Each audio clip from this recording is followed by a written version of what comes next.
Así que con eso estaríamos. ¿Ah? Bien. Bueno, ¿alguien más? Sí, aprovechen para escribir, si hay dudas Teóricos de neuro, que claro. Celina Scapini puede despejar. Y los teóricos son los procesos básicos involucrados en la parte de sensitivo y de motor. Entonces, cuando vean el trabajo práctico, en realidad van a ver la evaluación clínica de todos esos procesos. Y la teoría la tienen ahí en los teóricos, ¿sí? Y por ahí con los ayudantes alumnos van a ir desmenuzando los distintos procesos con la guía de autoestudio, ¿sí?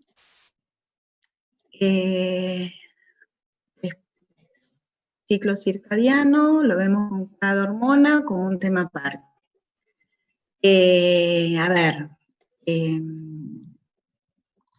según lo que decir, uno puede en el examen final, vos empezás a hablar de una hormona, ACTH, bueno, tiene ritmo circadiano. Podemos entrar a hablar ahí de ritmo circadiano. O puede ser que la consigna o la bolilla te haya propuesto hablar directamente de ritmo circadiano como un tema. Entonces, bueno, fíjense que con lo que prepararon para el ACAP 11, metieron ritmo circadiano con ejercicio y con dieta. Así que prácticamente está en todas partes, ¿sí? Lo que sí tienen que comprender los procesos y las estructuras que permiten sincronizar los ritmos endógenos con el ambiente. Y como eso, si bien hay un reloj central, después se ve replicado en cada uno de los tejidos. ¿Cómo es que ocurre eso? ¿Sí? En teórico aparte, claro, lo fuimos integrando en cada uno de los TPs, ¿sí? Pero si por ahí necesitan explicar cómo funciona el núcleo supraquiasmático, bueno, ahí van a tener que ver desde el teórico cómo está relacionado con el AS retinohipotalámico y cómo se conecta después a través de vía nerviosa con la glándula pineal, ¿sí? Y después cuando quieran ver cada tejido, en realidad es la influencia de la melatonina sobre el ritmo biológico de cada tejido periférico, además de otras señales que pueden actuar como sincronizadores. ¿Ah? Sí, está en todo. Por eso. Se empieza a integrar todo estas unidades. ¿Sí? Está muy bueno. Bueno, ¿listo? Vamos a... ¿Alguna otra duda, pregunta en cuanto a lo procedimental de la cátedra? Aprovechen unos minutos más y ya vamos comenzando. Mañana le confirmo esto de las fechas de entrega. Bien. Muy bien.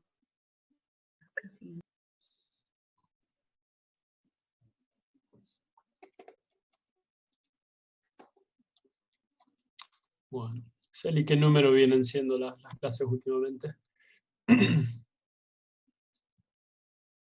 Celi, se fue.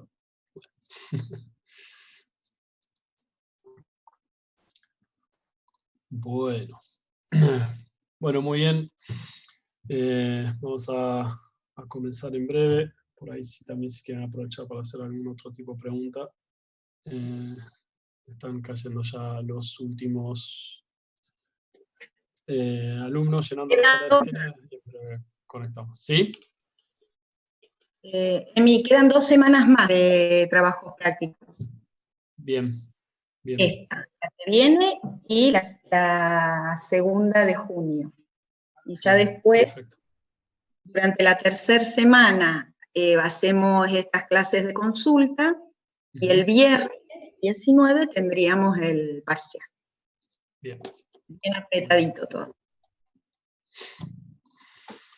Muy bien. Es todo un estado de excepción menos nosotros durante la pandemia.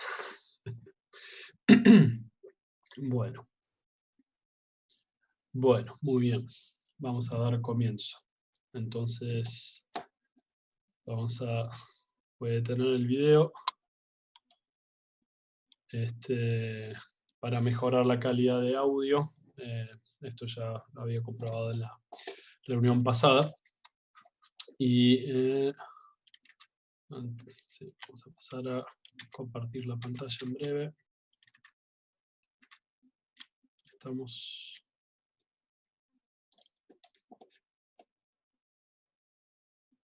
Bien, perfecto.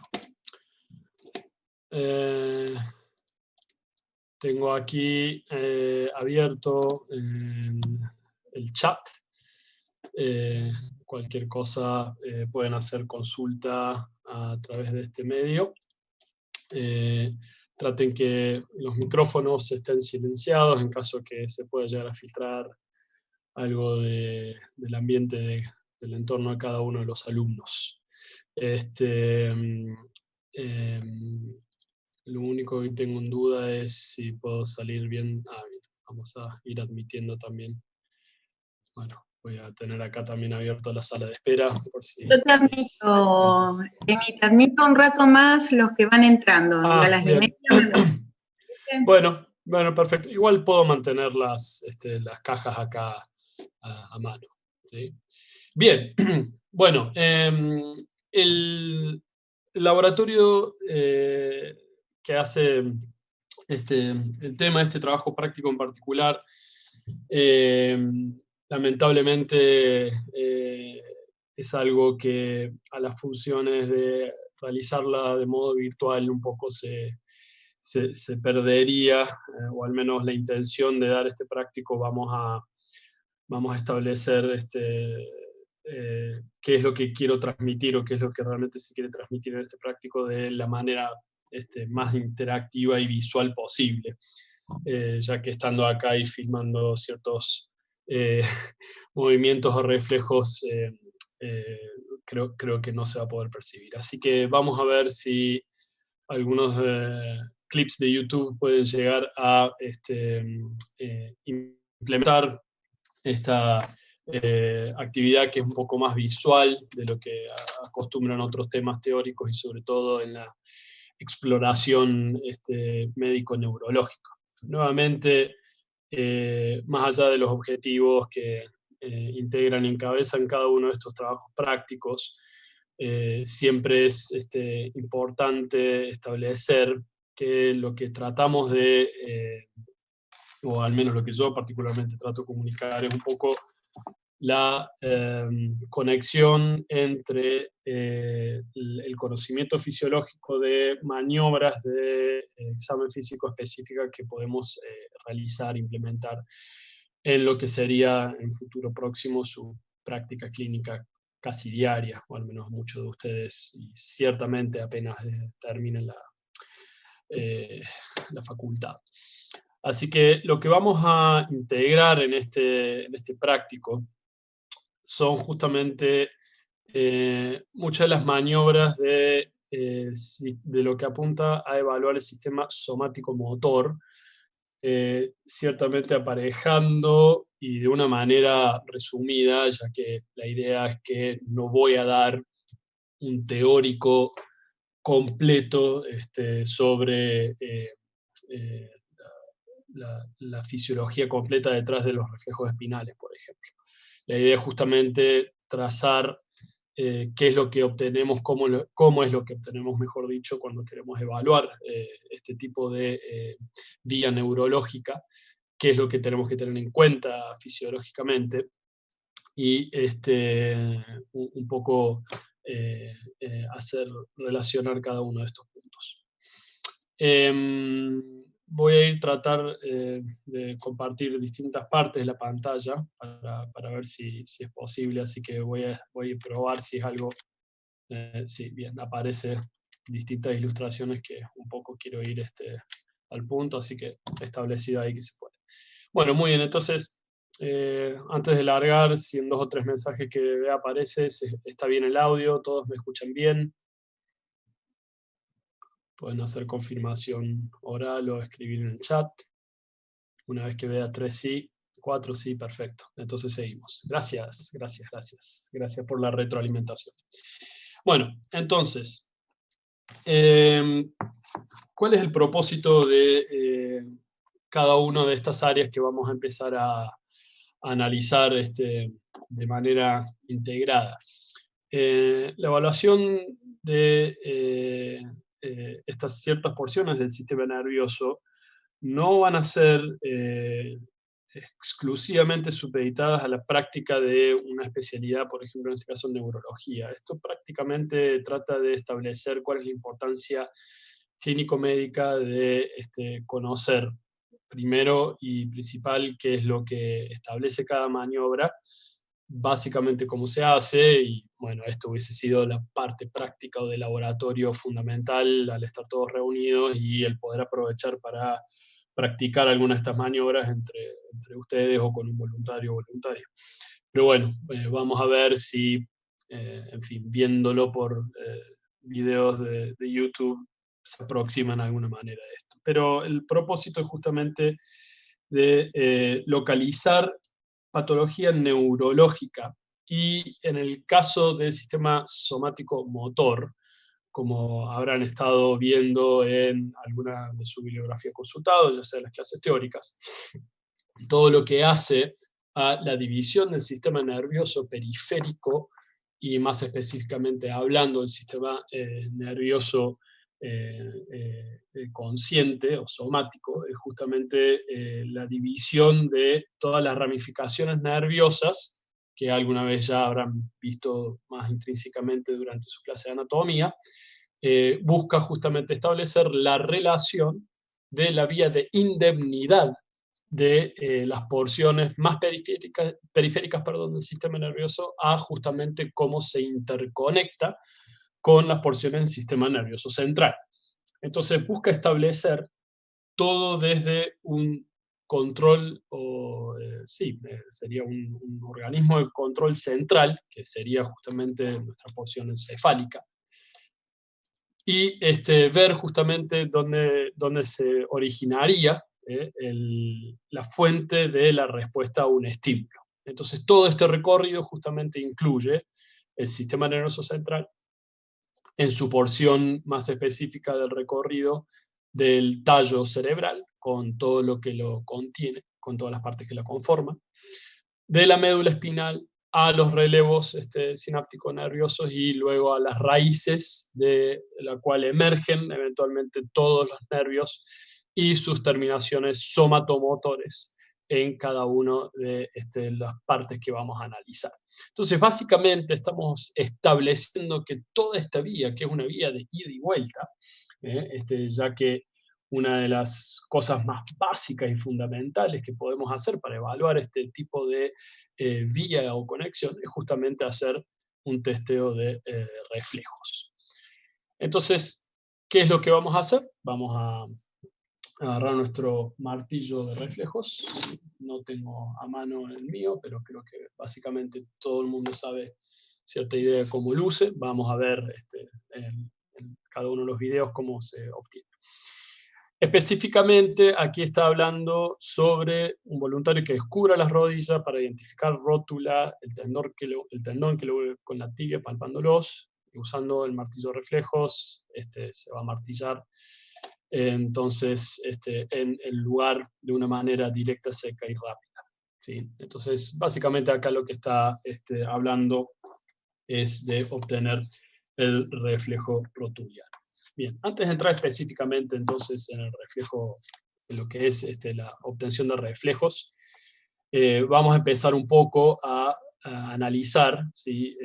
Las primeras preguntas que se hacen ahí una vez que tenemos la obtención de reflejos. Entonces, como ya había dicho, está dentro de las funciones neurales básicas lo que es el reflejo. El reflejo motor es una respuesta motora es una respuesta estereotipada, es decir, que es algo que va a tener un aspecto, una presentación reconocida ampliamente y que va a ser de una manera afín a lo que nosotros vamos a buscar para obtener. Es rápida y va a actuar ante un estímulo sensorial concreto. Básicamente lo que sucede aquí, el sistema nervioso central ordena a cierta porción del cuerpo que estamos activando que justamente esa porción se mueva. Y esto lo logra a través de una serie de lo que nosotros vamos a conocer como motoneuronas, es decir, las neuronas que justamente están implicadas en desarrollar un reflejo motor o una acción motriz. Así que las motoneuronas van a recibir estas entradas, ¿sí? estas sinapsis, desde numerosas partes del cerebro, se van a activar desde justamente de porciones también de la médula espinal, y la actividad de salida de este grupo de motoneuronas es algo coordinado, ¿sí? Para realizar determinadas acciones. Y estamos hablando de acciones para nada complejas. Por ejemplo, es todo lo que es el inicio para comenzar la marcha, por ejemplo, que es lo que vamos a establecer en el práctico más adelante. En algunas circunstancias las motoneuronas pueden recibir órdenes ya más bien directas a través de un estímulo sensorial simple. Y acá es lo que justamente vamos a ver con el reflejo rotuliano. Y este movimiento simple es simplemente el estiramiento muscular. Y a lo que voy más específicamente con esto, lo quiero justamente graficar aquí. Supongo que todos están viendo la ilustración. Acá justamente vemos cómo van a ser los circuitos que vamos a ver, en este caso, por ejemplo, evocando el ejemplo del tendón rotuliano. Entonces, el estiramiento muscular va a ser sensado más específicamente. No se ve el circuito. Bien. Bueno, ya voy. No sé cómo hacer para... A ver. Vamos a dejar de compartir acá. Bien, probablemente tenga que entrar y salir varias veces para esto. Ahora quiero ver. Bien, perfecto. Entonces, para tener en cuenta este gráfico, vamos a aclarar lo siguiente. Entonces voy a dejar de compartir pantalla en algunas ocasiones para poder mostrar distintas cosas de las que estoy mostrando acá. No pude poner todo en un PowerPoint, ya que quería hacer un poco más énfasis en los videos. De todas maneras, va a ser una de las pocas cosas que vamos a mostrar. Bien, entonces volviendo a lo que es el estiramiento, comenzando con el estiramiento muscular. El estiramiento muscular justamente va a ser sensado, y no voy a adentrar demasiado en lo que es la histofisiología de este grupo, que básicamente vamos a hablar sobre el órgano tendinoso de Golgi y demás estructuras celulares que van a estar comprendidas aquí, porque va a haber un práctico dedicado específicamente a músculo esquelético. Pero justamente el sensado del estiramiento muscular va a ser básicamente lo que emprende, ¿sí?, el estímulo de lo que es el más simple en los reflejos. Y este es el reflejo de estiramiento o el reflejo miotáctico, ¿sí? Entonces, cada motoneurona que va a tener su cuerpo en la médula espinal o en el tronco va a enviar órdenes a las células musculares esqueléticas, ¿sí? Entonces, una sola motoneurona y las células musculares con las que establece esta sinapsis es justamente lo que se conoce como la unidad motora. Entonces, tenemos una célula muscular pertinente a cada unidad motora, ¿sí? Y tenemos unidades motoras que van variando de tamaño, ¿sí?, dependiendo de la función que justamente lleva a cabo el músculo inervado, ¿sí?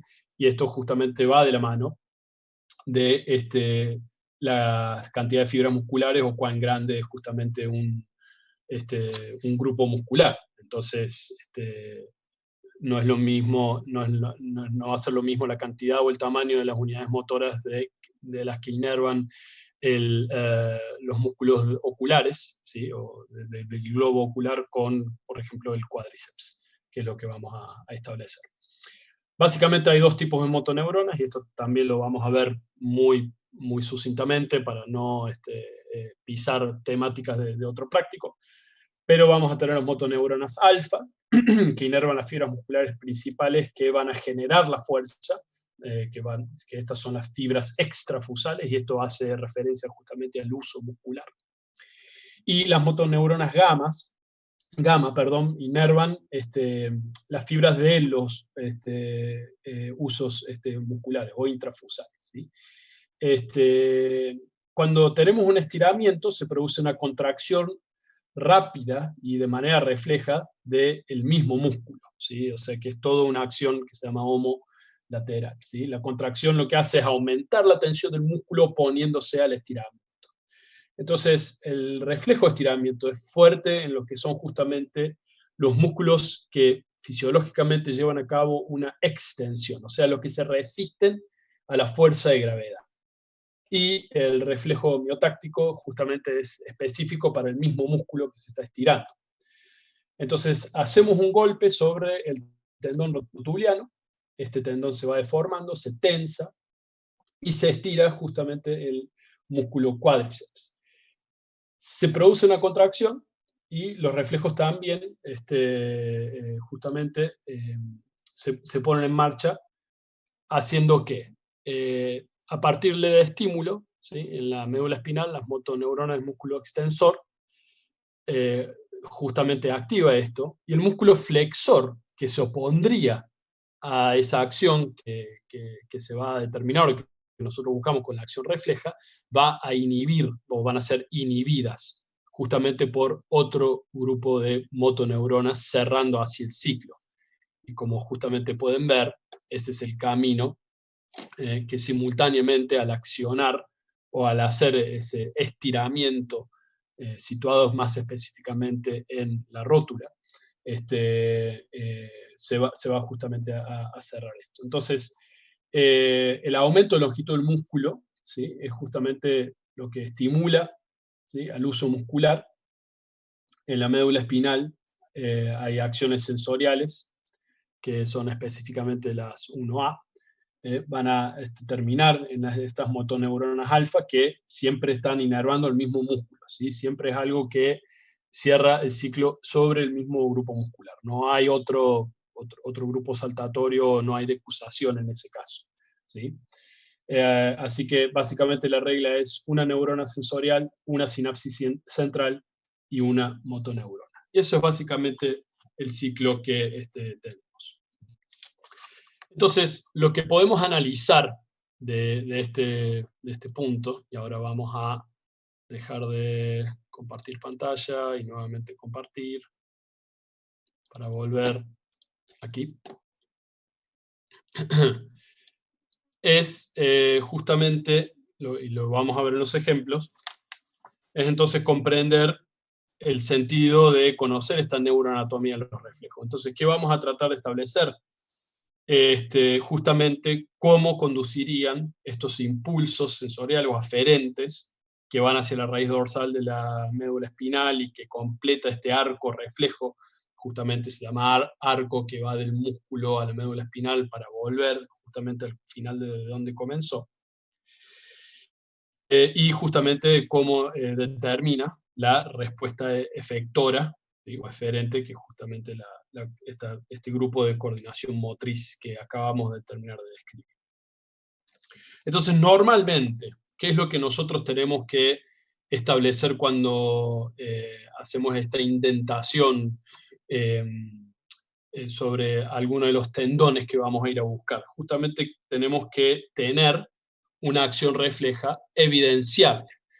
Y evidenciable simplemente hace referencia a yo tengo que poder simplemente apreciar dando un golpe para ver que tengo una acción refleja normal. ¿Qué es lo que podemos justamente obtener patológicamente a cambio? primero y lo más fácil de evidenciar es cuando tenemos una respuesta nula. Es decir, accionamos justamente ya sea o el tendón rotuliano, o el tendón aquiliano, o el tendón tricipital, o cualquiera de los grupos musculares en donde podemos justamente establecer un acto reflejo muscular, y no tenemos absolutamente ningún tipo de respuesta. Podemos tener una hiporreflexia.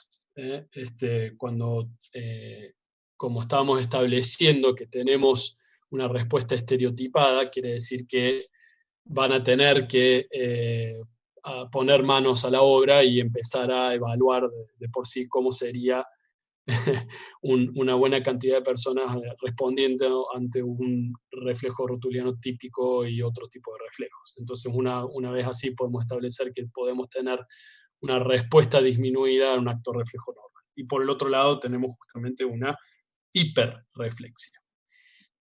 ¿Qué es lo que establece tanto una hiperreflexia, que sería una respuesta muy exagerada, es decir, apenas percutimos, ante el tendón que queremos evaluar, y tenemos un acto reflejo muy exagerado, o sea, una flexión, ¿sí? Muy exagerada justamente ante el estímulo que determinamos. Si tenemos tanto hiporreflexia como una hiperreflexia, quiere decir que existen anormalidades o una disfunción en este arco reflejo. Y básicamente lo que hacemos o lo que se determina en medicina clínica, y más específicamente la denominación neurológica, esto justamente en aquel grupo de motoneuronas que hacen la coordinación durante el acto reflejo de la médula espinal a los centros superiores, y aquellas motoneuronas que justamente van desde la raíz de la médula espinal al punto de inervar el grupo muscular específico.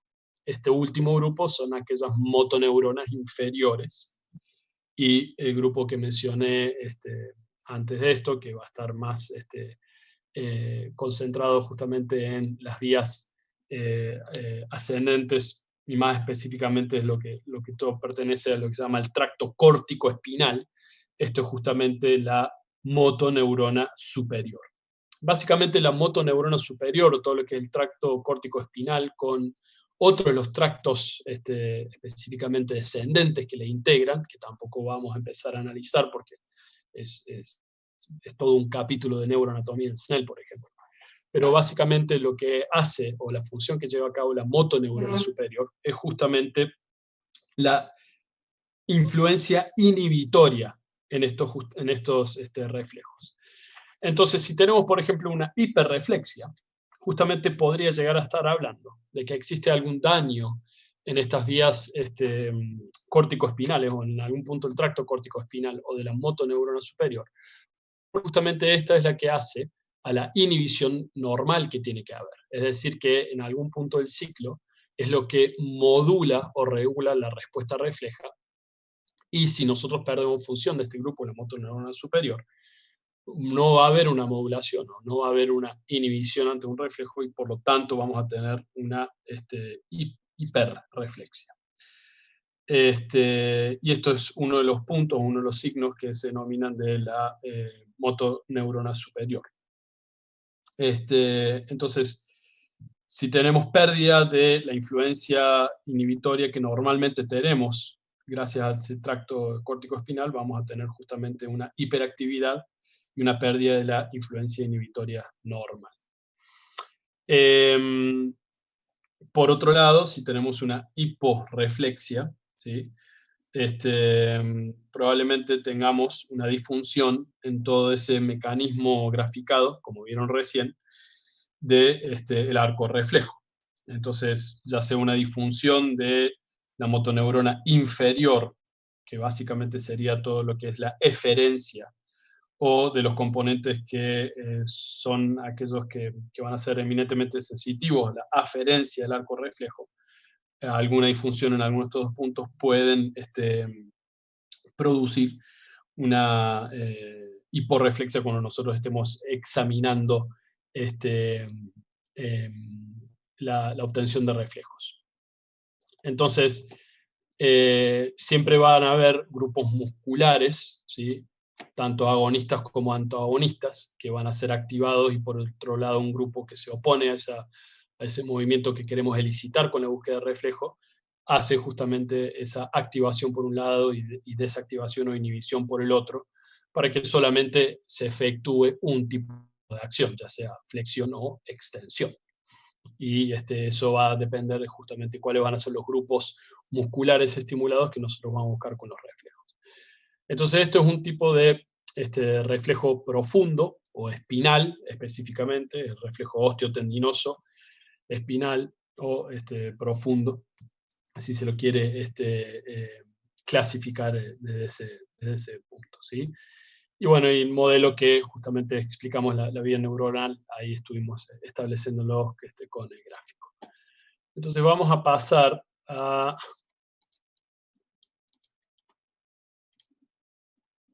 Bien, entonces vamos a ver algunos de los ejemplos de cómo se examinan. Ahí cambié de pestaña, así que en teoría tendría que verse. No sé si están viendo ahora el video reproducir. Bien, perfecto, sí se ve, perfecto. Bien, entonces este médico, este examinador, va a examinar al paciente en posición supina. Se puede examinar y se pueden tomar los reflejos en esta posición tranquilamente. Otra manera es tener al paciente sentado en la camilla. Siempre es bueno explicar qué se va a hacer, ¿sí? Y anticipar al paciente las maniobras que vamos a ver. Aquí está justamente con el martillo de reflejos. Y lo que va a hacer este profesional va a comenzar a tomar el reflejo bicipital, donde justamente va a tomar un miembro superior, el miembro superior el que va a examinar.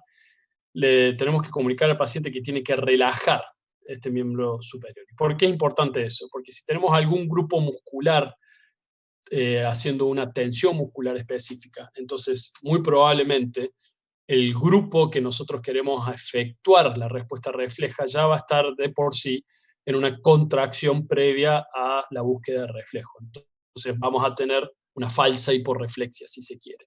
Así que es muy importante que también sostengamos, en este caso, el miembro superior, y siempre para el reflejo bicipital es algo que tenemos que hacer, para justamente, primero, por un lado, lograr y establecer que nosotros vamos a efectuar una respuesta refleja en un miembro superior, que la mayoría de los grupos musculares no estén activados. Y por otro lado, con el pulgar justamente vamos a buscar el tendón y vamos a percutir justamente, no directamente sobre el tendón, sino directamente sobre el pulgar.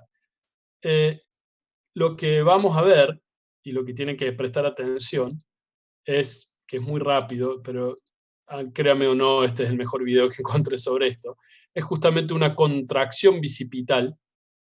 Y muchas veces lo que se obtiene falsamente es cuando tenemos una pronosupinación del antebrazo, porque ahí justamente estamos estimulando otro tipo de tendón. Entonces lo que vemos es justamente una rápida contracción del bíceps cada vez que hacemos la percusión. Y ahí lo que está haciendo es exactamente la misma maniobra del otro lado. Y esto es justamente lo que dijimos. Si nosotros tenemos una lesión en la motoneurona inferior, que justamente va a ser parte de lo que es el nervio musculocutáneo en este caso, y todo lo que es el componente del plexo braquial y más específicamente la raíz C5, si tenemos una lesión en este punto de la motoneurona inferior, muy probablemente tengamos una arreflexia si es una lesión grave, o una hiporreflexia si la lesión es significativa, pero no termina completamente de dañar definitivamente la motoneurona inferior. Reflejo tricipital. También se puede examinar en posición supina, o como en este caso que está ilustrando el video, o también sentados. Es mejor tenerlos sentados, ya que van a poder tener una mucho mejor exposición. Van a tener que ubicar la apófisis olecraniana y ubicar el reflejo tricipital, que ahí se ve también en la contracción. Lo voy a poner una vez más. Se ve muy poco, pero bueno, lamentablemente esto es lo más interactivo que puedo buscar, pero vemos como hay una contracción del músculo tríceps ante cada una de la percusión que establece aquí. Entonces, estos básicamente son los reflejos más importantes que nosotros vamos a establecer en los miembros superiores o el miembro superior. Nuevamente lo está haciendo ahí el brazo contralateral. y vemos justamente que tenemos otra raíz involucrada. Es muy importante repasar, aunque sea las raíces involucradas en estos reflejos para obtener en los miembros superiores o inferiores, para saber justamente cuál es el concepto, qué es lo que nosotros vamos con la diferencia entre qué es lo que queremos establecer y lo importante acá es que sepan cuando hablamos de motoneurona inferior o motoneurona superior de qué estamos hablando. Entonces, nuevamente, tenemos la raíz desde el plexo braquial, en este caso C7, y el nervio radial, justamente la porción motora de este nervio va a ser justamente quien va a prestar inervación a esto, ¿sí? ¿Cómo graduamos los reflejos? O sea, básicamente tenemos arreflexia, tenemos hiporreflexia, tenemos hiperreflexia, y básicamente lo podemos graduar con ciertos números. El 0 es cuando no tenemos, el 2 sería el reflejo típico, y luego 1 es algo entre algo ausente y algo típico, o sea, básicamente sería hiporreflexia. Puede ser patológico, puede que no, y todo lo que justamente implicaría algo más que lo normal, que es un grado 3 o un grado 4. Prácticamente es por convención cómo se pueden llegar a analizar este tipo de reflejos o describir. Y lo importante es que al menos del reflejo bicipital, cuadricipital, tricipital y el reflejo aquiliano, cuáles van a ser las raíces nerviosas que se están evaluando para que puedan ubicarse en la neuroanatomía periférica. Bien, acá una breve explicación. Acá está justamente viendo el reflejo del braquioradial. Sigue haciendo otros reflejos específicos del miembro superior. Y vamos a justamente el reflejo rotuliano. Bien, entonces acá como justamente se detuvo el video, e incluso pueden ver con mayor detalle el martillo para reflejos, ubicamos la tuberosidad, la rótula, la tuberosidad anterior de la tibia, y entre los dos tenemos el espacio en donde vamos a encontrar el tendón rotuliano. El golpe tiene que ser seco. Si vamos a estar examinando al paciente en posición supina, como justamente el examinador en este ejemplo, tenemos que estar nuevamente haciendo una maniobra, no de flexión completa, pero suficiente como para que nosotros podamos establecer que los grupos musculares estén relajados. Justamente al hacer una percusión, que aquí no lo toma, ahora lo van a poder ver ahora en el otro, ¿sí? Tampoco lo podemos ver, ahí está, ahí pudo hacer el reflejo. ¿Sí? Justamente obtenemos el reflejo cuadricipital, que las raíces van a estar, según donde lo lean, también se agrega L2, pero principalmente L3 y L4. Creo que pasa al reflejo aquiliano después, así es, que va a depender justamente del S1, nuevamente acá va a estar percutiendo en el tendón aquiliano, y vemos la contracción de los grupos de los gemelos o del gastroné. Bien, y ahí está obteniendo un reflejo plantar percusivo, ¿sí?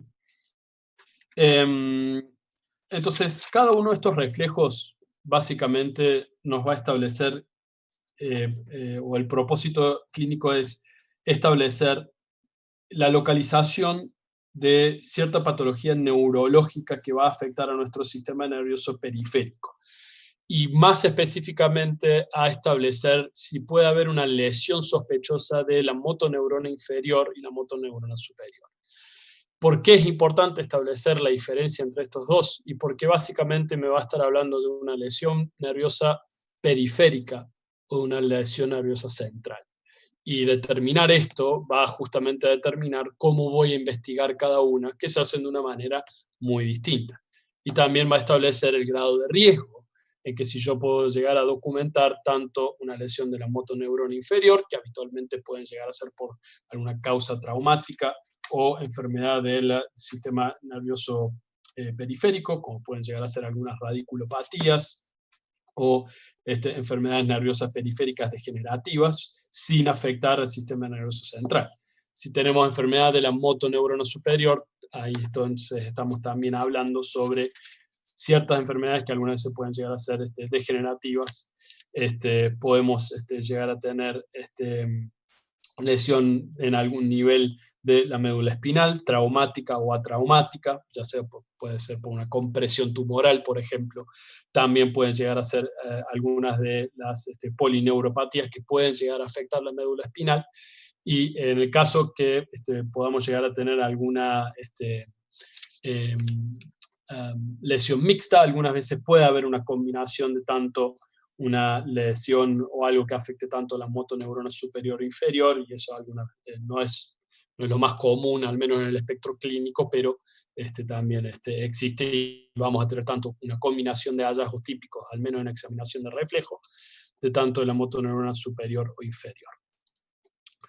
Y luego pasa lo siguiente, siguiendo la línea de los reflejos y sobre todo de la examinación de estos motoneuronas, es si tenemos una situación donde obtenemos un objeto, una punta roma, estimulando la planta del pie del talón a los dedos, alcanzando la base del tercer o segundo dedo a nivel del metatarso, deslizando dicha punta con movimiento constante y presión moderada por el borde externo de la planta del pie.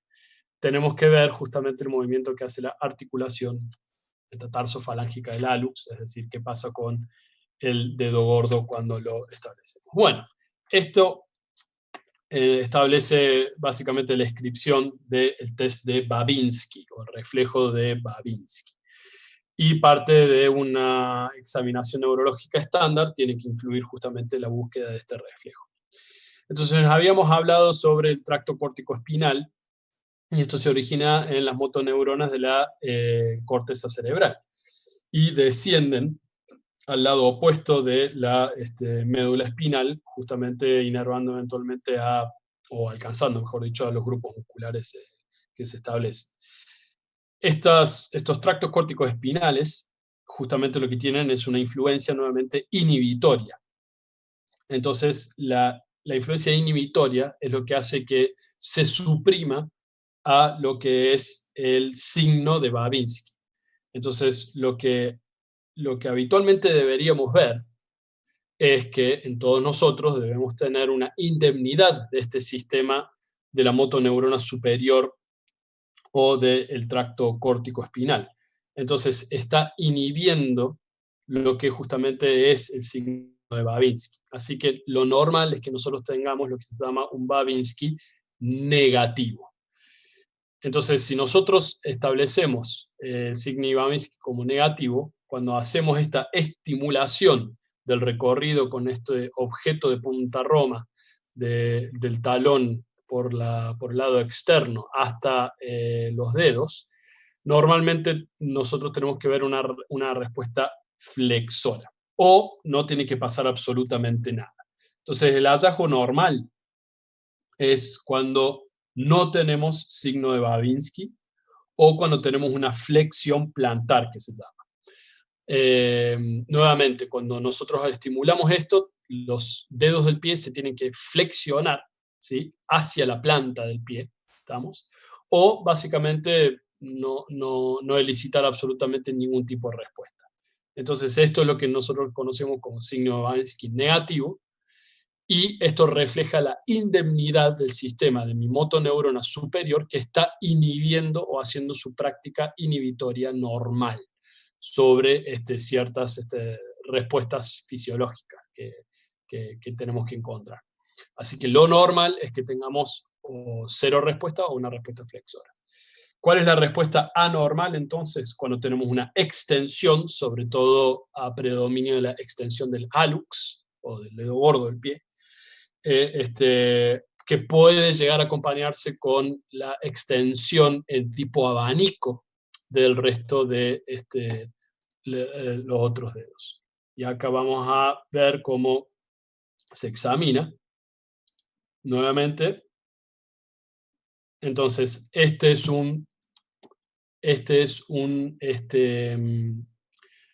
la motoneurona superior, entonces lo que hace es, en este caso, una inhibición sobre los músculos extensores. No va a ser el caso predominante en todos los grupos musculares, pero al menos en este punto es muy alta la sensibilidad de poder justamente buscar una respuesta. Pero sí, básicamente sería eso, la respuesta inhibitoria sobre los extensores del hallux o el dedo gordo. Así que nuevamente lo vamos a poner en el comienzo. Acá creo que, ahí está.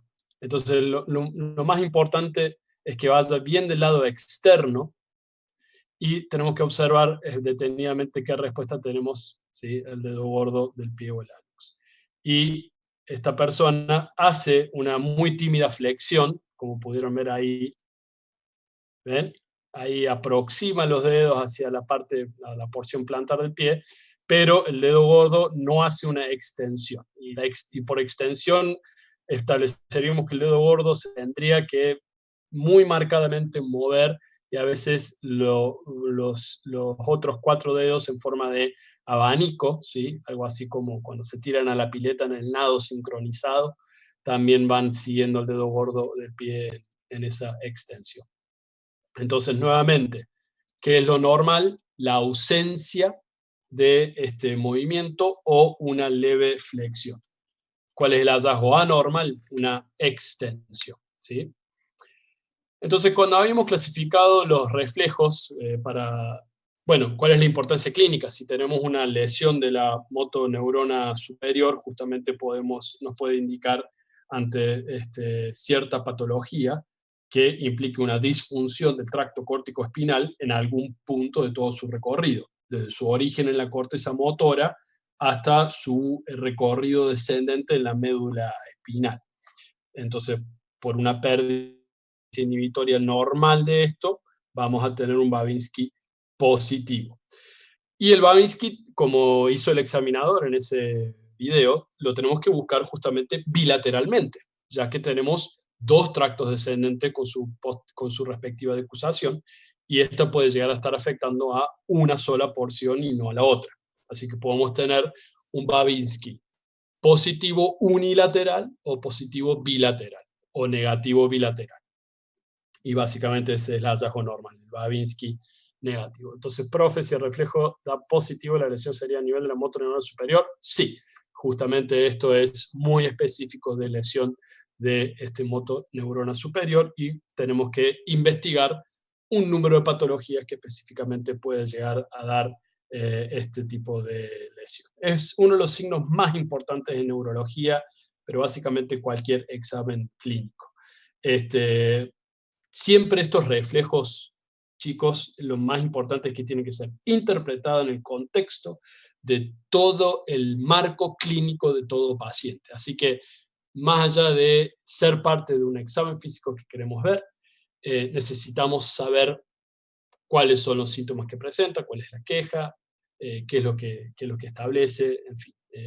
Nuevamente, estamos viendo esto más específicamente para llevar la explicación fisiológica a un acto específico del examen físico-neurológico, pero recuerde que estos son medidas de aplicación clínica en la vida real, ¿sí? Lo que van a estar aplicando el día de mañana.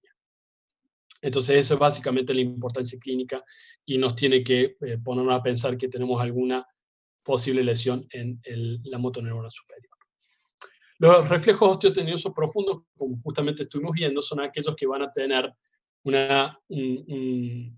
este recorrido, el arco reflejo que recién mostraba en la ilustración. Los reflejos cutáneos superficiales van a tener el arco un recorrido bastante más largo, donde van a tener una sinapsis que va a llegar hasta la corteza, y los reflejos cutáneos superficiales van a tener justamente una respuesta mucho más rápida. Entonces, básicamente nos están hablando también de una directa indemnidad o alteración de la región de la corteza, ¿sí? Entonces, esto es un poco más específico del sistema nervioso central superior, si se quiere. Y por eso los reflejos cutáneos superficiales son una serie de reflejos que también hacemos justamente cuando tenemos un paciente comatoso, por ejemplo. Entonces, queremos ver justamente la indemnidad cortical de un paciente. Entonces, tenemos, por ejemplo, el reflejo cutáneo abdominal, en donde estimulamos con algo también muy romo y muy fino ciertas áreas de la musculatura abdominal del paciente, y vemos si justamente tenemos una respuesta de contracción abdominal muy sutil, donde también justamente podemos buscar este tipo de reflejos en algo muy sensible, pero que se ve predominantemente en el sexo masculino, es el reflejo cutáneo cremastérico, donde justamente al estimular el área inguinal podemos ver un ascenso del testículo homolateral al área estimulada, ¿sí? Ese es como para poner un poco el ejemplo del reflejo cutáneo superficial. Justamente, básicamente hace una interpretación de las vías nerviosas que hacen una sinapsis directa en el sistema nervioso central, y por eso justamente su utilización es para establecer esta indemnidad y sobre todo de utilidad en el examen, por ejemplo, de un paciente comatoso. Los osteotendinosos profundos van a tener justamente este arco reflejo con una estación sináptica en la médula, y por eso tenemos justamente la diferenciación entre este grupo de motoneuronas inferior y motoneuronas superior. Entonces, el reflejo, estos son todos justamente reflejos pendulares, cuando estamos hablando de los osteotendinosos profundos. Y bueno, básicamente lo que establecemos, o la búsqueda de estos, es cómo ante una estimulación de las fibras fusales, extrafusales, todo lo que implica el contenido del órgano musculotendinoso, y la respuesta que vamos a tener. Reflejo postural van a ser justamente aquellos grupos musculares que van a estar involucrados en cómo nosotros podemos mantener lo que es la postura fisiológica neutra, y va a justamente a ser de puente a lo que vamos a pasar ahora, justamente, que es el análisis y la exploración del tono, ¿sí? Y entramos en otro tipo de área neurofisiológica, que es básicamente todo lo que hace que nosotros tengamos una postura y un equilibrio normal, y también vamos a estar hablando sobre qué es lo que nosotros esperamos cuando estamos hablando de la función muscular indemne. Entonces, ¿para qué vamos a explorar el tono? Básicamente estamos tratando de asegurar que no tengamos dos características anormales y también estereotipadas en los grupos musculares, que a saber la espasticidad y la rigidez. Eso básicamente es lo que busca el tono. Y esto justamente también está hablando sobre aquellas áreas que pueden llegar a afectar el tracto córtico-espinal. Entonces, cuando tenemos una respuesta espástica, un aumento de la espasticidad, si se quiere, cuando nosotros hacemos una flexión pasiva o una extensión pasiva en un punto de una articulación o de un grupo de músculo que se relaciona a una articulación, los usos musculares y también el órgano tendinoso de Golgi responden a ese cambio según cuánto se estira ese músculo, iniciando el reflejo, que esto es básicamente el envío de impulsos hacia los músculos agonistas o antagonistas para mantener la resistencia apropiada al movimiento dado. Imagínense todos, o incluso fíjense qué tienen alrededor de sus lugares donde están presenciando esta clase, y propónganse a levantar algo liviano. Por ejemplo, si tienen un mate, ustedes van ya con su carga, por supuesto, almacenada en su sistema límbico, sabiendo, porque ya han agarrado un mate más de 20.000 veces en su vida.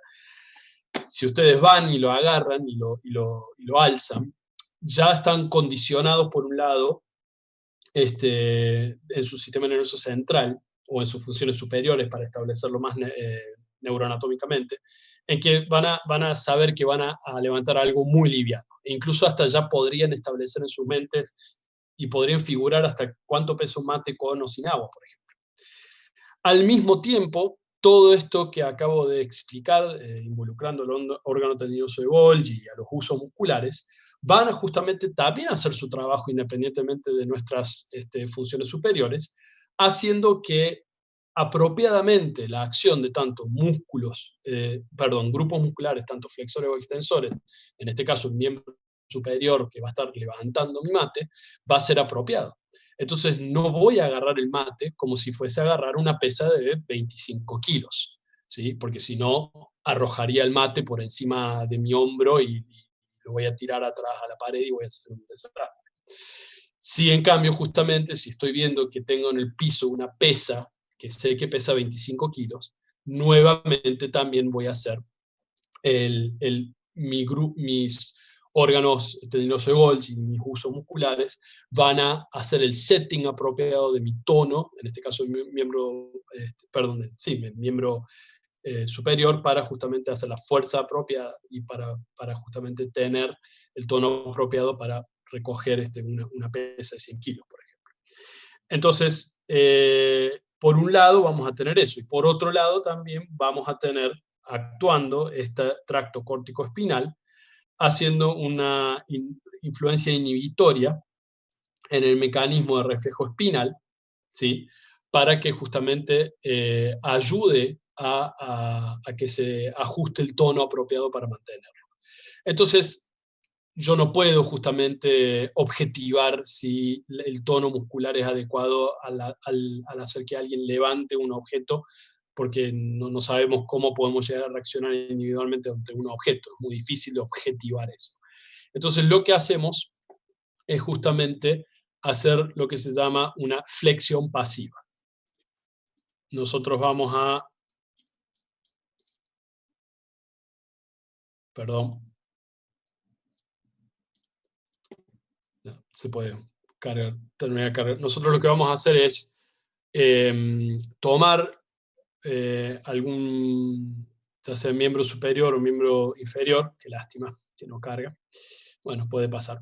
Ahí está. Y nosotros vamos a hacer una flexión pasiva. Entonces le tenemos que decir al paciente, por favor, no haga absolutamente ningún tipo de fuerza, y yo voy a hacer una flexión pasiva para justamente buscar si tenemos un fenómeno espástico o rígido. En un momento, que es lo que está haciendo ahora este examinador, justamente yo quiero ver, ante un movimiento rápido e inesperado, que no tengamos algún mecanismo de lo que se llama de freno, ¿sí? Entonces, básicamente queremos ver si tenemos un incremento del tono, que puede llegar a ser la espasticidad, o justamente una rigidez, en que en el caso, por ejemplo, de ese tipo de movimiento, en vez de ser algo que muy pasivamente el examinador fue capaz de llevar el antebrazo desde esta posición a esta posición sin problema, la rigidez sería algo que hace que fuese algo como el examen rueda de carro, que haga tac, tac, tac, tac, tac, en vez de hacer en un solo movimiento sin ser interrumpido, ¿sí? Entonces, nuevamente, ahí estamos, ¿sí? Y esto quiere decir que cuando nosotros estemos haciendo una extensión pasiva, lo que estamos analizando es el grupo flexor.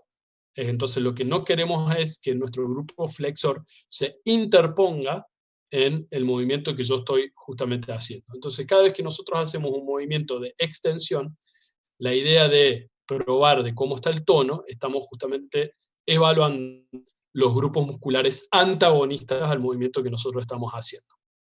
Si fuese espasticidad, básicamente no tendríamos que hacer muchísima fuerza, o tendremos que hacer mucho esfuerzo para justamente vencer una flexión o una extensión, dependiendo del grupo que nosotros estamos evaluando. Entonces, los hallazgos normales son justamente estos. Tenemos que ser capaces de pasivamente y en movimientos rápidos e inesperados, acá justamente está haciendo una flexión rápida para justamente evaluar los extensores. Nuevamente, evaluamos el grupo antagonista a la posición agonista que nosotros estamos haciendo. Acá lo está haciendo justamente con el grupo de músculos de la muñeca, y también se pueden hacer justamente con el miembro inferior. Acá en este caso, probando el tono muscular de la cadera. Nuevamente, si hacemos una flexión rápida, es porque queremos ver si tenemos tanta espasticidad o rigidez del grupo de los extensores. Y si estamos haciendo una extensión rápida, nosotros queremos evaluar los flexores. Ahora está evaluando la rodilla. Siempre tenemos que poner la mano en el hueco fosa poplitea para asegurarnos que no tenemos ninguna contracción, ya que tenemos los tendones de esta región bastante al alcance de nuestro tacto para evaluar que no tenemos una contracción antes de nuestra prueba, ¿sí? Entonces, ¿para qué hacemos el examen del tono? Justamente para ver, ¿sí?, cómo está nuestra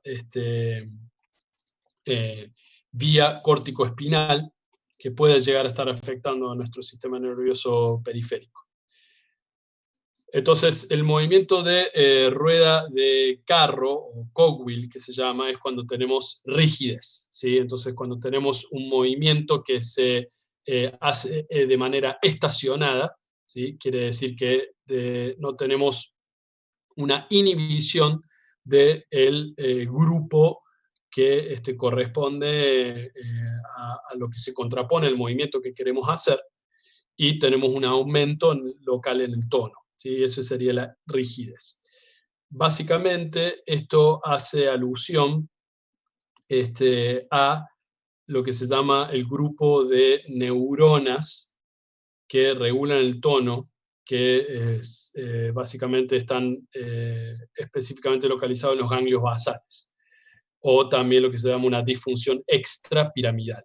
O sea, todo lo que sea piramidal referido al tracto córtico-espinal, que eso es lo que básicamente sería espasticidad. Entonces, nuevamente, todo lo que sea espasticidad es también, como vimos, el Babinski, es una enfermedad de la motoneurona superior.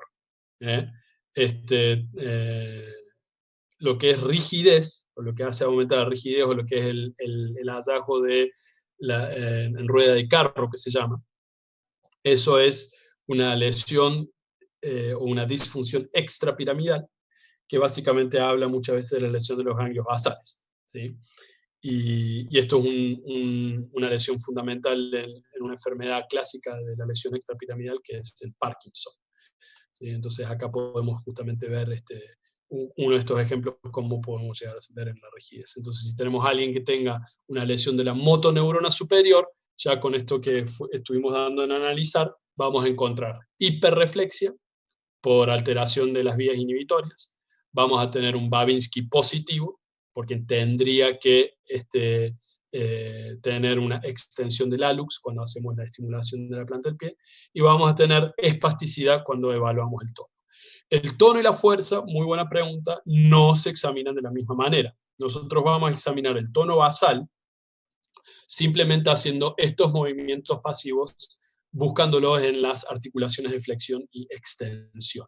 Para hacer la fuerza, eso es otro tipo de evaluación, muchísimo más compleja, más completa, e involucra justamente a el tipo de evaluación del sistema nervioso casi que estrictamente periférico. Así que la fuerza muscular es una cosa y el tono muscular es completamente distinta, y habitualmente para evaluar el tono lo que hacemos es hacer movimientos pasivos de articulaciones en miembro superior y miembro inferior para justamente buscar tanto rigidez o espasticidad, para diferenciar entre las lesiones piramidales o del tracto córtico-espinal o de la motoneurona superior, y aquellas que pueden presentar lesiones o disfunciones extrapiramidales, que habitualmente lo que tenemos que buscar es cuando tenemos algo que lesiona los ganglios basales, algo que sucede en el Parkinson. Bien, vamos a pasar rápidamente, y el motivo de esto es porque estoy dando esta clase mientras mis niños pequeños están, creo que bien, y no quiero demorarme mucho más, pero vamos a completar entonces ahora lo que es examen físico cerebeloso, y vamos a tratarlo de hacerlo completo y lo más resumido y rápido posible. Pero básicamente lo que hace esto es no solamente hablar sobre la influencia de la motoneurona superior de los ganglios basales, y también la determinación de la postura. Vamos a justamente a ver cómo justamente la postura tiene una importante función en lo que es la función cerebelosa, que es lo que vamos a pasar a analizar ahora, ¿sí? Entonces, todo lo que es la función cerebelosa nos va a hablar sobre, bueno, obviamente vamos a buscar una lesión que puede llegar a estar involucrada en esto, pero básicamente vamos a estar hablando sobre la función que tiene el cerebelo en lo que es la coordinación de movimientos, lo que nos determina nuestra postura basal y de lo que hace que nosotros con una mínima base de sustentación podemos mantenernos en una posición erguida sin perder el equilibrio, y básicamente esto es lo que también es una función fundamental del cerebelo, que es el equilibrio, y básicamente esto, ¿sí? Entonces vamos a tomar distintos puntos para analizar, y uno de ellos es justamente la examinación de la marcha, ¿sí? Y es básicamente algo que se hace muy fácilmente, y es algo que debe ser lo más naturalmente posible, que es justamente el hacer que un paciente de manera natural inicie la marcha, y justamente la marcha lo que va a hacer es mostrarnos cómo se coordinan algunos de los elementos que involucran a, primero tenemos nuestras funciones superiores, nuestros lóbulos frontales, que generan justamente las vías motrices para iniciar la marcha, es decir, todo lo que nosotros hacemos en cuanto a planificación cerebral o superior. La función cerebelosa, que hace a la coordinación y el balance, pero también hay otra área involucrada muy importante, que es justamente la función vestibular. Los ganglios basales, justamente, como estuvimos hablando sobre la función extrapiramidal, ayudan a lo que es el movimiento, la rapidez apropiada, ¿sí? Es lo que establece que si yo voy a iniciar una marcha espontánea, sin ningún tipo de obstáculos, sin que nadie me esté persiguiendo, o no estoy huyendo de nada, también hace que tenga que tener una velocidad apropiada. Va a estar justamente involucrado qué fuerza muscular tenemos para hacer movimiento de miembros inferiores, y justamente para vencer a lo que naturalmente estamos venciendo cada vez que nosotros iniciamos una marcha, que es hacer un vencimiento transitorio de la gravedad, y para mantenernos en el momento que estamos balanceados en una sola pierna, y justamente mantener ese movimiento.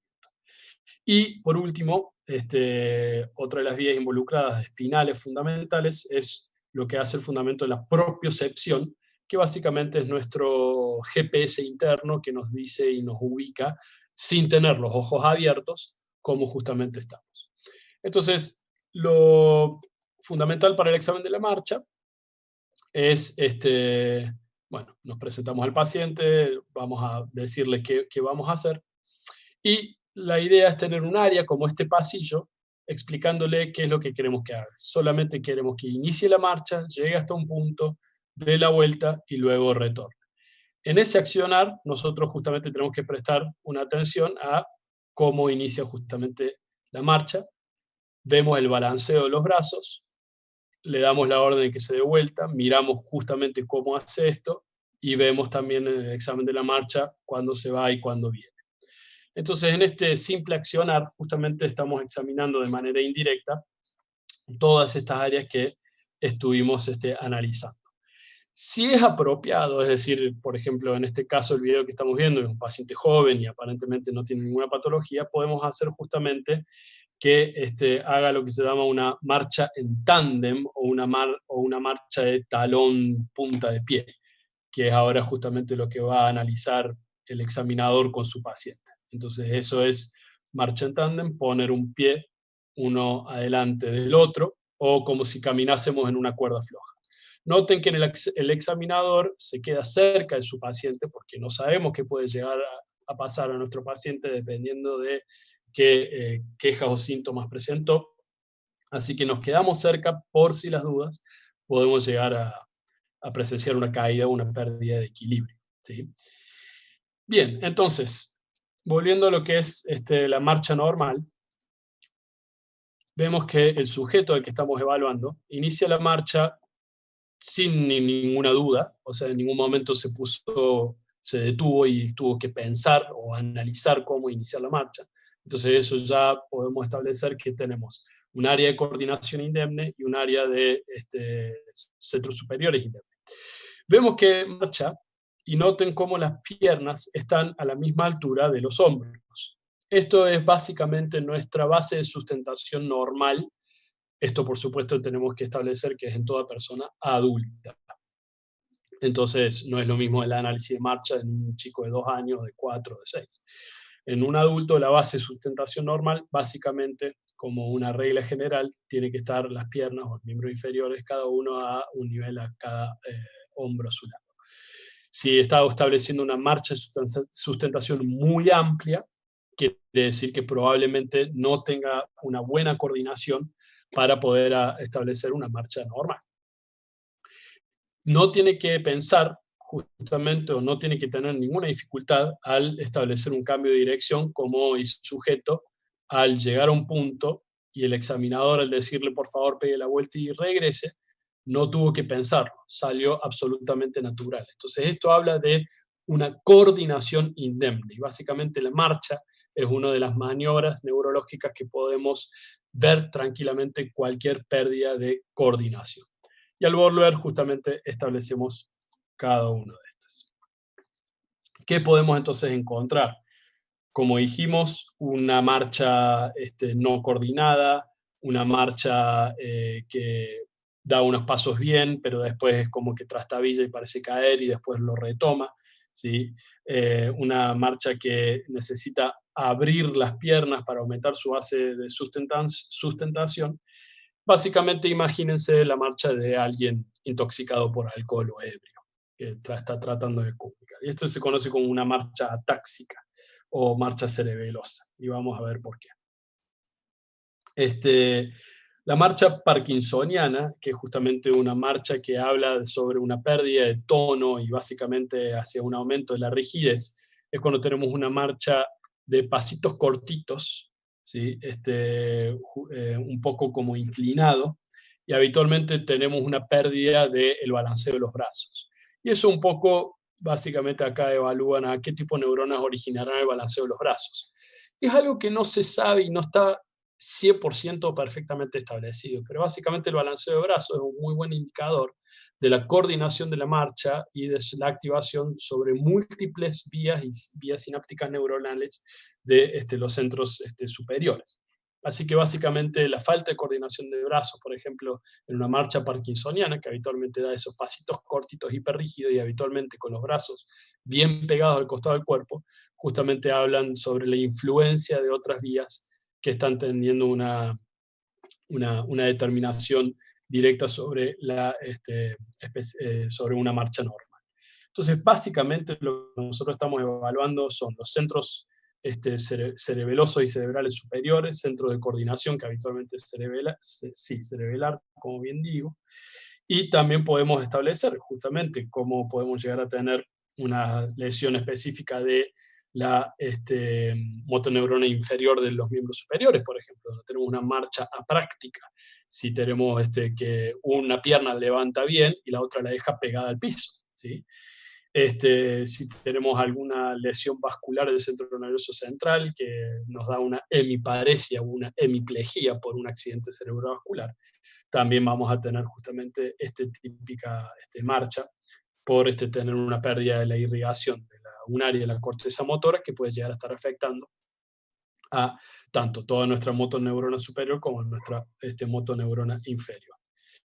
Cuando tenemos alguna marcha en tándem o sobre la cuerda floja o cuando hacemos coordinar la marcha de talón-dedo del pie, estos son justamente las áreas de pruebas de coordinación y función cerebelosa. Entonces, cuando hablamos de la coordinación o de la función cerebelosa, nos habla sobre la indemnidad de lo que mantiene nuestra postura central y sobre movimientos finos que nosotros podemos buscar. Acá, por ejemplo, es un buen ejemplo de la marcha cerebelosa. Está dubitativo, está aumentando levemente la base de sustentación. Ahí notan que a diferencia de nuestro paciente, tiene como una cierta dificultad en apreciar, ven cómo tiene que hacer un esfuerzo tremendo para poder darse vuelta, cambiar de dirección y retomar la marcha, ¿sí? Es una marcha como muy dubitativa, no muy coordinada, y tiene una ampliación leve de la base de sustentación. Y la pérdida de función cerebelosa puede ser tan extrema y severa de poner justamente en evidencia cómo puede llegar a perder la marcha. Directamente, bien, vamos a la coordinación dinámica. Bien, vamos a buscar, no recuerdo en qué videito lo dejé. Bien, acá, perfecto. Entonces, para hacer una prueba de coordinación cerebelosa, una de las cosas que podemos hacer es una prueba de habla, es decir, no vamos a hacerle repetir un destrabalenguas al paciente, pero hacer repetir una serie de palabras cortas, bi o trisilábicas como mucho, y tratar de que las diga y que las repita. Bien, vamos a examinar para nistagmus, ¿sí? El nistagmus básicamente es hacer que el paciente, sin mover la cabeza, siga la punta del dedo mientras la movemos en direcciones en las que habitualmente notemos que los ojos tengan que desviarse a un extremo. Cuando se desvían a un extremo, tenemos que focalizarnos muy específicamente sobre los ojos para ver que no hagan movimientos en staccato, que se llama, o muy sutiles. Vamos a ver eso en un paciente, en un ejemplo que también tengo preparado en el video. Entonces, muy lentamente desplazan el dedo y es en este punto, el desvío extremo de los globos oculares, que nosotros queremos ver el nistagmus, que básicamente representa una descoordinación de los movimientos oculares que puede llegar a ser normal si está mirando para este lado, por ejemplo, o si es anormal para un lado, puede ser normal para el otro. Así que recordemos que en la anatomía cerebelosa tenemos dos hemisferios y el vértice, ¿sí? Así que puede estar afectado un hemisferio que habitualmente en estas funciones motoras o coordinadas siempre van a ser homolaterales, ¿sí? Sin decusar a cada una de las áreas que vamos a investigar. Entonces, habla, coordinación del habla, nistagmo. El nistagmo puede ser vertical. En otro de las lesiones que nos puede dar nistagmus es cuando tenemos alguna lesión vestibular. Así que ojo también con eso. Y vamos a la coordinación, que esto es justamente algo que establece una gran sensibilidad para la función coordinada de los miembros superiores con influencia directa al cerebelo. Esto es la prueba de nariz a dedo. El examinador se coloca a la distancia de la extensión del miembro superior del paciente y le instruye al paciente que con la punta de su dedo índice se tiene que tocar la punta de la nariz y luego tocar la punta del dedo del examinador. Entonces, básicamente lo que estamos haciendo acá es probar justamente el movimiento fino o hipersensitivos de los miembros superiores. Entonces, el paciente tiene que, como la mujer aquí retratada en el video, tiene que hacer esto sin absolutamente ningún tipo de problema. Mientras tanto, se va tocando la nariz y hacia el dedo, sutilmente vamos moviendo el dedo, sin hacer un movimiento muy rápido de acá para allá. No queremos que el paciente pierda, digamos, simplemente queremos ver que coordine el tocarse la nariz y el dedo de manera apropiada. Lo hacemos justamente en ambos miembros superiores. Bien, vamos a examinar justamente lo que es el efecto de rebote. Bien. Le pedimos al paciente que extienda los miembros superiores y aplicamos una fuerza tal que el paciente no venza, o sea, que hacemos un poco más para que ese brazo justamente lo podamos mover. Y al tiempo que vuelve, no tiene que haber una respuesta en que el brazo suba de inmediato hacia arriba, que es lo que se conoce como la prueba del rebote, ¿sí? Notan que luego de empujar el brazo vuelve a la posición original de donde estaba.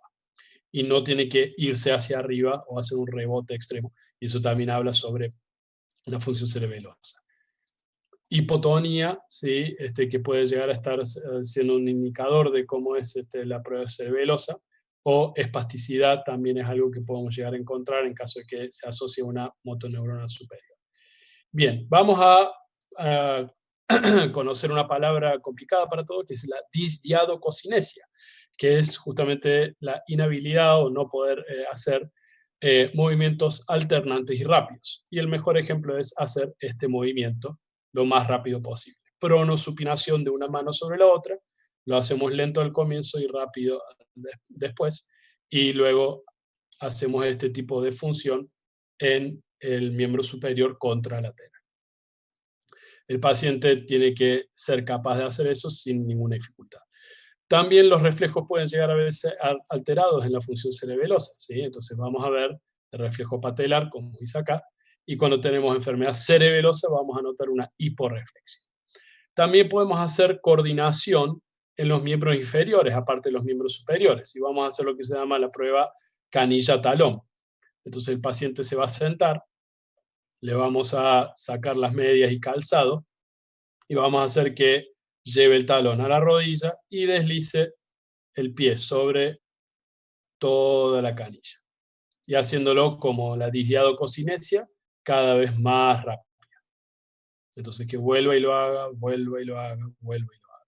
Nuevamente, todas estas son áreas que nosotros vamos a examinar para detectar descoordinación o una falta de coordinación que va a estar apuntando justamente hacia la función esencial que tiene el cerebelo. Entonces, vamos a diferenciar justamente la función cerebelosa en miembros superiores y miembros inferiores. Entonces, este paciente particular no es el mejor ejemplo para una lesión cerebelosa pura, porque probablemente tenga una lesión de la motoneurona superior, y eso prueba su hiperreflexia en este caso particular, pero lo notable es, lo que yo quiero mostrar acá es la falta de coordinación. Acá se le está pidiendo al paciente que haga la prueba dedo-nariz. Notan cómo tiene una descoordinación completa en ambos miembros superiores. No puede ni alcanzar, apenas alcanza a tocar el dedo del examinador, quiere volver a tocarse su propia nariz y no puede. Completamente descoordinada su función. Ahora le están haciendo examinación para nistagmus y si bien no es algo que pueden llegar a apreciar por completo, pero tiene un movimiento muy sutil y muy rápido de los ojos, como una vibración, cuando hace una mirada extrema en los movimientos globos oculares. Ahora vamos a presenciar lo que es la disdiadococinesia. Nuevamente, la respuesta normal es hacer una pronosupinación rápida sin dificultad alguna cuando tenemos un paciente normal. Noten cómo este paciente no puede alcanzar a hacer ni siquiera una pronosupinación simple. Y por último, se le va a hacer una prueba sobre cómo se coordina la marcha. Noten que el examinador tiene que estar bien cerca del paciente porque sabe que se va a caer. Nuevamente, este ejemplo, y esto me viene a traer a esta última porción, que es la prueba de Romberg. Entonces, la prueba de Romberg es lo que están haciendo acá. Primero vamos a mostrar la prueba de Romberg normal, que es justamente cómo debemos tener a nuestro paciente en una posición de los pies bien juntos.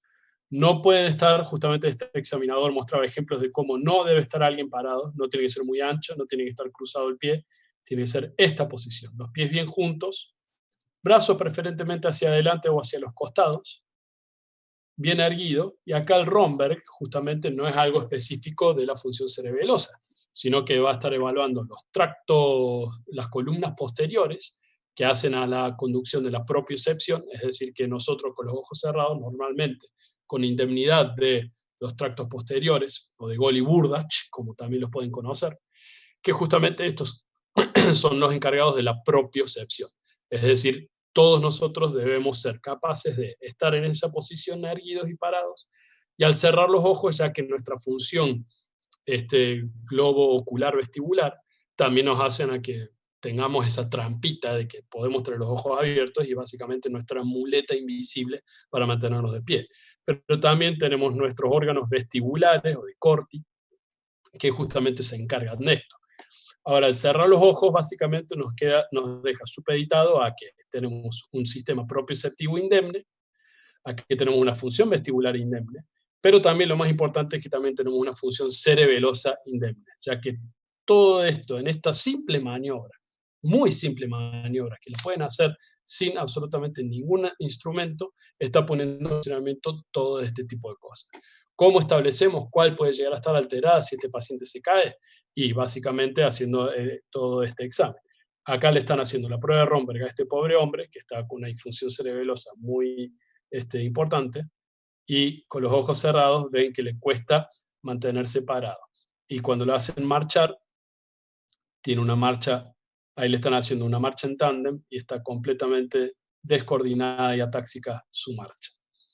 Así que el signo Romberg no es específico para una disfunción cerebelosa, sino que también justamente está hablando sobre cómo están indemne mis tractos posteriores, que básicamente hacen a la función de la propiocepción, a mi coordinación cerebelosa, que es lo que justamente establece y es uno de los elementos de neuroanatomía que va a establecer una función primordial sobre el tono muscular y sobre la coordinación muscular. La prueba de Romberg también va a desnudar si tenemos alguna alteración en el sistema vestibular, que básicamente es nuestro órgano del equilibrio. Y bueno, básicamente esas porciones, ¿sí? Así que notan que mucho de lo hablado, tanto de la función sobre los reflejos y sobre la examinación del tono muscular y sobre la marcha, ponen en funcionamiento todos estos sistemas que nosotros estamos buscando y que dan básicamente o resumidamente en este práctico el control motor. Lo que es el sistema de la motoneurona superior, la diferencia entre lo que es básicamente también sinónimo de la motoneurona superior o tracto córtico-espinal o sistema piramidal. El sistema extrapiramidal y básicamente lo que coordinan los ganglios basales, porque contiene una gran cantidad de lo que se llama sustancia nigra, que justamente los neuromediadores, neuroquímicos de esta sustancia es lo que justamente hacen a su función y su injerencia sobre el tono muscular. Sobre el sistema de la motoneurona inferior, que involucra a todas nuestras ramificaciones del sistema nervioso periférico y a los grupos musculares, y cómo la integración de la motoneurona inferior y la motoneurona superior hacen justamente contribuyen al sistema del arco reflejo, que van a tener que ver más en detalle. Recuerden, este práctico se trata de más bien establecer la relación clínico-médica de estos, y ustedes tienen que ir y entender justamente bien cómo es la histología de el órgano de Golgi, el uso muscular, la inervación de cada una de las fibras y cómo son justamente todas estas conexiones. Bueno, entonces creo que hemos concluido con el práctico. Espero que hayan podido apreciar y ver las filmaciones. Prácticamente ahora se dan una idea que si van a YouTube, no solamente pueden ver videos geniales de Alexis Moyano, que a mí me gusta mucho, pero también poder aprovecharlo para ver justamente modelos clínicos y exámenes clínicos de evaluación de reflejos, en inglés o en español. Cualquiera de estos yo creo que son guías muy útiles, obviamente que siempre un poco más entretenido y a modo de enseñanza para ustedes verlo en un examen práctico y hacerlo entre ustedes, o para que un voluntario muestre a todos cómo se hace. Pero bueno, es un poco la situación lo que vivimos y lo que he podido adaptar al práctico de hoy, y espero que haya quedado más o menos claro. Bueno, muy bien. Una ronda muy rápida de preguntas. Creo que mis hijos, si no han venido hasta aquí, están bien, pero podemos hacer una ronda de preguntas. Bueno, no, gracias a ustedes. Gracias. Paula pregunta qué son los reflejos pendulares. Bueno, los reflejos pendulares básicamente son los reflejos osteotendinosos, o al menos lo que encontré. No es un concepto que está en la mayoría de la bibliografía que al menos yo consulté, o al menos van a ver, pero básicamente lo que hace referencia a los reflejos osteotendinosos u reflejos espinales, para diferenciarlos a aquellos de los reflejos cutáneos superficiales o musculocutáneos. Ese es el concepto que siempre he tenido, y al menos por ahora no he encontrado ninguna evidencia que lo contradiga. Pero bueno, espero que haya respondido a tu duda.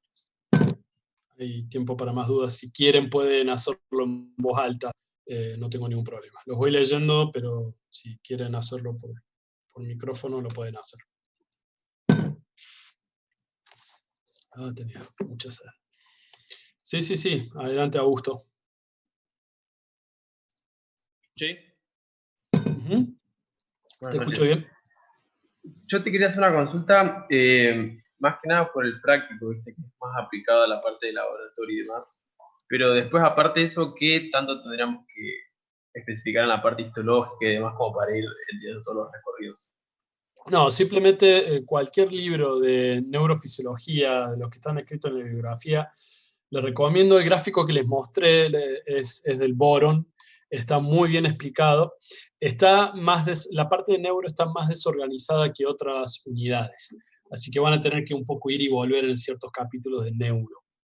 Así que yo he descubierto el año pasado el boron y la verdad que es mi libro oficio favorito, está muy bien explicado.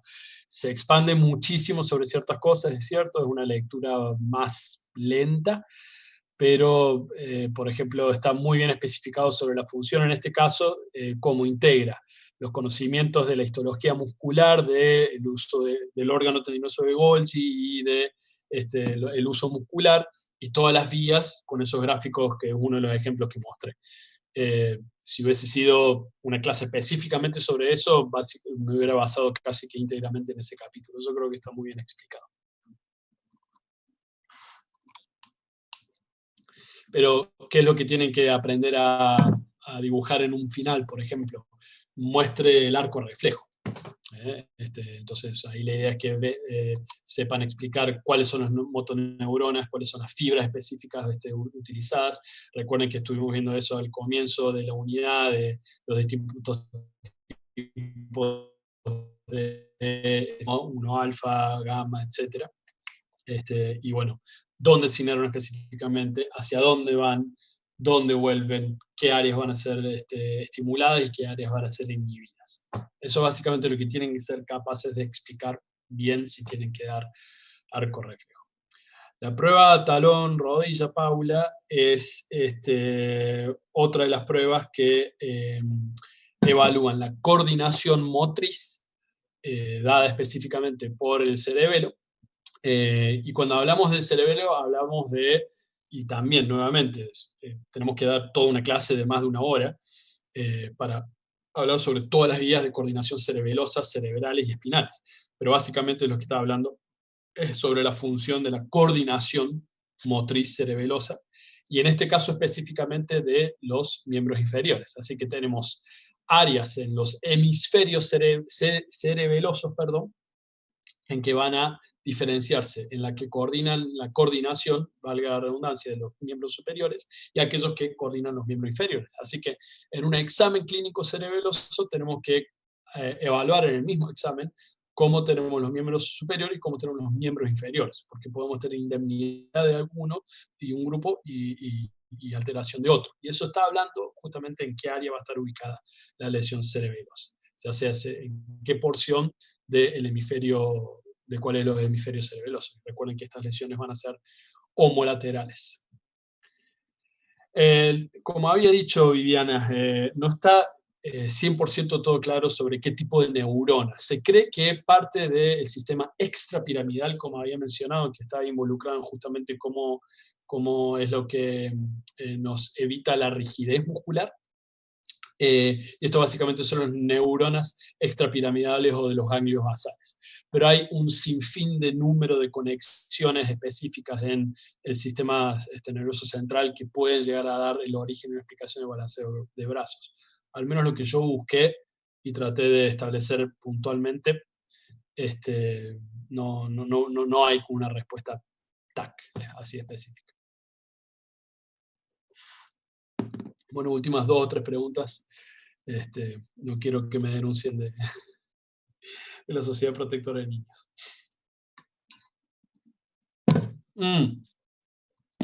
Juan, entonces la prueba de Romberg justamente se evalúa nuestra capacidad de mantener la postura erguida y el equilibrio, en el cual justamente se establecen 3 áreas específicas. La cerebelosa, que justamente es la que nos da básicamente el tono y coordinación muscular para establecer una postura erguida, y el órgano básicamente contribuye al equilibrio. Por otro lado, el órgano vestibular o los órganos de Corti, que justamente si tenemos un Romberg positivo muy lateralizado, muchas veces tenemos que pensar que es más bien el vestíbulo que puede llegar a estar afectado. Y por otro lado, los tractos posteriores, que justamente se encargan de lo que es la propiocepción, es decir, que tenemos la capacidad de cerrar los ojos, y yo ya sé perfectamente que por más que tengo los ojos cerrados, yo sé que mi dedo índice del brazo derecho está levantado y mi mano izquierda está agarrando un mate. Por más que tenga los ojos cerrados, soy capaz de establecer eso. Y es el mismo sentido neurofisiológico el cual determina que en el Romberg, si tengo una base de sustentación mínima, lo mismo puedo mantener de pie, porque mi sistema propioceptivo sabe exactamente, ¿sí? Cómo estoy, dónde estoy y que me puedo mantener parado sin problemas. Así que recuerden, el Romberg no es específico del cerebro. El Romberg, junto con la prueba de la marcha, los reflejos y la coordinación en todo esto que estuvimos diciendo, de nariz, rebote y la ausencia de la distiadococinesia, todo esto resumen el hallazgo de un síndrome cerebeloso, que es como se llama todo lo que puede llegar a afectar a la función cerebelosa. Bueno, gente, espero que no queden muchas dudas. Si no, cualquier cosa me pueden escribir a mi correo personal o por Petco y tratar de establecer una conexión con ustedes lo antes posible. Espero que lo hayan disfrutado o medianamente les haya parecido interesante. Me despido y recuerden que mañana a las 8 vamos a estar viendo el práctico que debí dar la semana pasada de reproducción 1. Creo que es reproducción 1. Básicamente vamos a hablar un poco de prolactina y oxitocina un miércoles a la noche. Fascinante. Bueno, va a ser menos entretenido que pero vamos a tratar de hacerlo lo más amigable. Bueno, gracias a ustedes por su tiempo y participación, y nos vemos mañana. Voy a cerrar la sesión ahora. Chao.